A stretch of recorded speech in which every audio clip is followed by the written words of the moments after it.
Hola, soc Vicent Cucarella, soc economista. He estat quasi 25 anys treballant a l'Institut Valencià d'Investigacions Econòmiques, IVIE, i des de fa 4 anys soc el síndic major de comptes. Però la meva participació en la taula redona va més lligada a la meva preocupació per la falta de sostenibilitat de la nostra societat, que em va dur a escriure el llibre Economia per un futur sostenible, traduït posteriorment al castellà i al gallec.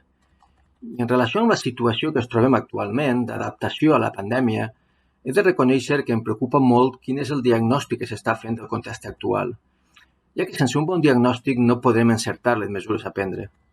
Amb això que denominem ara la nova normalitat, observe que es pretén tornar al mateix d'abans, i això ja era inadequat abans, i cada vegada ho serà més.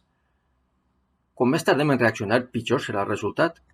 Perquè el que ara estic veient és una eixida a lo Javier Clemente, aquell seleccionador de futbol que va posar de moda l'expressió patadón per arriba, que traduït a l'economia seria creixement econòmic, creixement i més creixement. Això podria tindre sentit en altres èpoques, quan hi havia recursos naturals i energètics de sobre, quan encara existien possibilitats de tornar el deute, quan no hi havia problemes de canvi climàtic i quan encara es movíem en unes societats amb un impacte mediambiental compatible amb la sostenibilitat.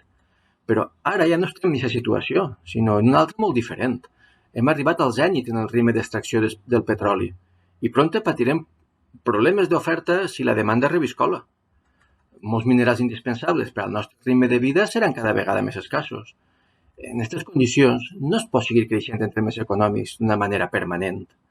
Llavors serà impossible tornar el deute acumulat i, sobretot, és mediambientalment insostenible pretendre seguir creixent. Per tant, si ens equivoquem en el diagnòstic del context, ens equivocarem en les mesures a prendre i no avançarem en la bona direcció. En la Universitat d'Estiu de Gandia parlarem d'aquestes coses i de moltes més. Us esperem.